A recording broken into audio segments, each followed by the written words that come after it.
and southern Kentucky. This is WYMT Mountain News Weekend Edition.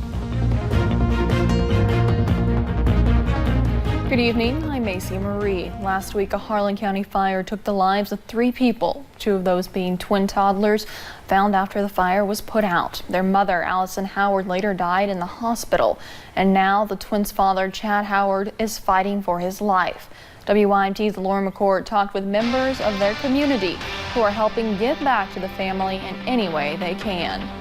An outpouring of love and support after a tremendous loss. Our community comes together beautifully when things like this happens. On Monday, a fire destroyed a home in Harlan County, killing 2 young toddlers. The mother, Allison Howard, died 2 days later from her injuries. The father, Chad Howard, remains in the hospital with burns covering most of his body. Our hearts are broken because of it. Employees at the Benham Schoolhouse Inn say they want to help the family's loved ones in any way they can. We are hoping to help and bless the Howard family during this time of tragedy. So they decided to donate all the proceeds from their Sunday buffet to the Howard family. The guy that owns the place donating the whole thing, and the waitresses even donating their tips. It's unreal. Bringing people in from not only the community. I'm from central part of Kentucky, and it takes me about 4 hours. But statewide. 20 after 12, they've started coming in, and they haven't stopped yet. Though they can never take away the pain. The community is behind them, looks like 100% to me. The community can offer support. They care. They really care. Yeah, they care about each other. And help each other heal. In Harlan County, Lauren McCourt, WYMT Mountain News. Funeral services for Allison Howard and her twins were held today at 5 p.m. at the Harlan Baptist Church. And over in Virginia, Russell County emergency crews say 5 men were trapped in a cave last night into this afternoon. Crews were able to rescue 4 of them as of 4 o'clock this afternoon. The emergency coordinator says the men went into Cyclops Cave on Saturday with intentions of spending the night. Crews say heavy rainfall saturated the cave, making it hard for the men to get back out. A cave rescue team from Radford, Virginia is at the site. They say it took several hours to get the 4 out. If cave rescue incidents, this has the potential to extend to 8 to 12 hours. 1 man is still inside the cave. Rescue teams plan on holding conferences throughout the evening to update people on the rescue. For now, no injuries have been reported, but the men are cold and wet. A gunman opened fire inside a synagogue near San Diego, leaving 1 person dead yesterday. The Jewish community here in Kentucky is reacting to that deadly shooting. Rabbi David Wirtschafter oversees Temple Adath Israel. It's a synagogue in Lexington where doors stay locked even during worship. We've hired off-duty police. We've invested in more technology around the facility so that we can have video of what's happening here. As a response to gun violence, faith leaders in Lexington are gathering once again. They're hosting a rally on May 6th at St. Paul Catholic Church on West Short Street. Leaders will be calling on legislators in Kentucky and D.C. to pass gun safety laws. And another deadly attack, this one on the other side of the world, still affecting communities. The Archbishop of Colombo led prayers at a vigil in memory of the victims of Sri Lanka's Easter Sunday bombings a week after the attack. Soldiers patrolled the gathering in Colombo on Sunday evening as the country remained on edge as authorities have pursued suspects with possible access to explosives. Mourners lit candles outside the Lake House building as religious leaders of different faiths prayed inside the state-run newspaper publishing house.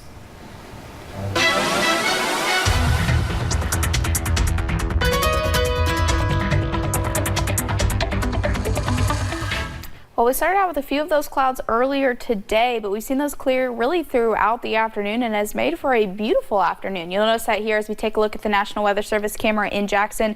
Those mostly cloudy skies to partly cloudy skies, beautiful sunshine there, and those beautiful blue skies. As we look over into Stonecrest, we're seeing almost those mostly sunny skies over there with a few clouds. Once again, another beautiful day. You'll notice those clouds have stayed mainly to the north of us. We're continuing to see those clouds clear out of here as we head really into those overnight hours. There's a pretty big temperature spread. You'll notice where those clouds are hanging on to the north, showing those mid-40s in Lexington, Moorhead, Ashland. But the rest of us are already into those low to mid-60s, some spots even into the 70s down into Harlan, Middlesboro, and even down into Tennessee. So as we head throughout the rest of those overnight hours, we're going to continue to hang on to those partly cloudy skies for the most part, but we are going to see those temperatures drop into about the upper 40s to lower 50s. So a little bit chilly, but we warm up very nicely as we head into the new work week. We also get a little bit breezy heading into your Monday, but that'll help warm us up a little bit as well. Those scattered rain chances return by the work week as well. We'll have that full forecast coming up in just a little bit. Macy. All right, thank you, Paige. Over in Laurel County, a woman was arrested after deputies found her passed out behind the wheel of a crashed car. This is Rebecca J. Blevins. Police say the crash happened off Turtle Road on Friday evening.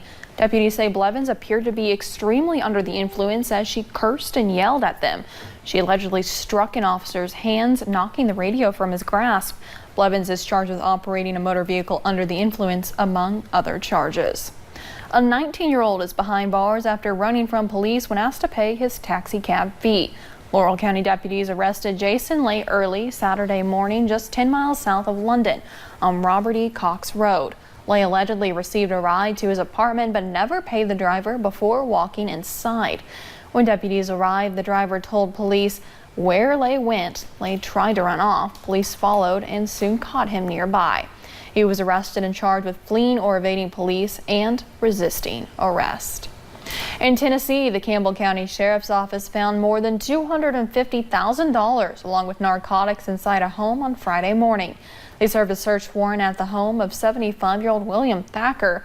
Deputies say they collected a large number of prescription pain pills. Thacker faces charges for the sale of illegal narcotics. One man is in custody in connection with 5 homicides in Sumner County, Tennessee.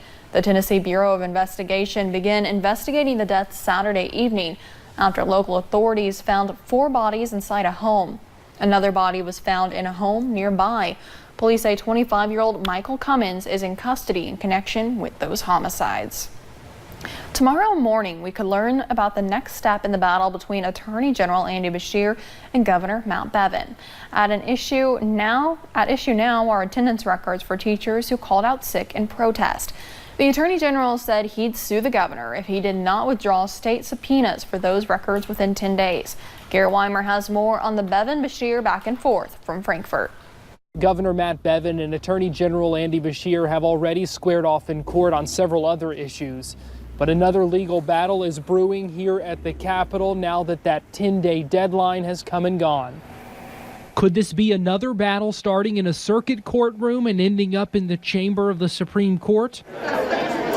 In response to our question before Saturday night's Reagan Day dinner in Lexington, Governor Matt Bevin called Beshear's likely lawsuit a political stunt. He's had about 3.5 years worth of a political stunt, frankly, as Attorney General. He's not a good attorney, and he's been a terrible Attorney General. It's just an absolute political stunt, but frankly, not surprising from somebody as incompetent as he is. The Kentucky Labor Cabinet sent the subpoenas to school districts that closed because of high numbers of teacher absences. Teachers and administrators have been vocal at the Capitol, making their voices heard against a number of bills they didn't like. Attorney General Andy Beshear sent a letter to the Labor Cabinet and at a news conference earlier this month threatened legal action if the governor did not rescind those subpoenas. They are another attempt by this governor to bully our teachers, and I've had enough, and I think our teachers have had enough too. It is time to stop these petty attacks on our teachers, and I'm going to do everything I can to stop them. Obviously, this all comes as we get ever closer to the May primary, with both men appearing on the governor ballot for their respective parties. Now, among Governor Bevin's criticisms of Beshear, he questioned the legality of Beshear tweeting about this issue from his campaign social media account. At the Capitol, Garrett Weimer, WKYT. The Attorney General's news conference is scheduled for 9:45 tomorrow morning. Former longtime U.S. Senator Richard Lugar of Indiana died. He was 87. The Lugar Center issued a statement saying he died early Sunday at the Aneva Fairfax Heart and Vascular Institute in Virginia. He ran for president back in 1996, but did not become a popular candidate. Lugar was a Rhodes Scholar who was first elected to the Senate in 1976 after 8 years as Indianapolis mayor. And a local businessman turns 91 today. Willard Kinzer is known for working in Kentucky's oil and gas industries. He was honored last week for his work by Senator McConnell's office. He's a World War II veteran, and his age does not stop him from having some fun. He enjoys drag racing and talking about cars.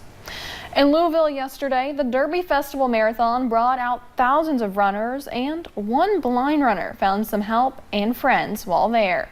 Back in 2018, Victor Sandifer began the race alone before two racers joined the blind runner. The pair bumped into him to let Sandifer know if he was straying far from the path or about to collide with any other runners. And yesterday, the trio made up of Amanda Daly, her dad Steve McCarty, and Sandifer all ran together again. And still to come on Mountain News Weekend Edition, firefighters gather for training today. We'll show you that video. Plus, an event featuring local crafters continue this afternoon in Hindman. And warmer temperatures return as we head into the new work week. We'll break down that full forecast in just a few short minutes.